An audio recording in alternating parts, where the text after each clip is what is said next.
அழைத்து உள்ளே அழைத்து செல்லப்பட்ட காட்சிகளும் நமக்கு வந்திருக்கிறது. எனவே 4 வீரர்களும் அந்த விண்கலத்திலிருந்து வெளியே வந்து விட்டார்கள். மிக முக்கியமாக அந்த 4 வீரர்களும் விண்கலத்திலிருந்து வெளியே வந்து விட்டார்கள்.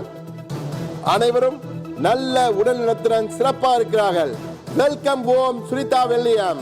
தாயகம் உங்களை மீண்டும் அன்புடன் வரவேற்கிறது. நேயர்கள் சார்பிலும் சத்தியம் தொலைக்காட்சி சார்பிலும் உங்களை அன்புடன் வரவேற்கிறது. பூமியின் சார்பாக நாங்கள் வரவேற்கிறோம்.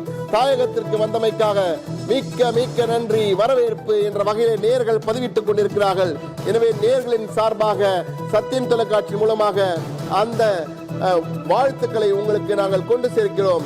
சுனிதா வில்லியம்ஸ் வெற்றிகரமாக பூமிக்கு வந்துவிட்டார். அந்த சுவாசித்தலையும் தற்போது ஆரம்பித்து விட்டார். அந்த சுதந்திர காற்றை, பூமியின் காற்றை சுவாசிக்கின்ற காற்றை தான் தற்போது நாம் பார்த்துக் கொண்டிருக்கிறோம்.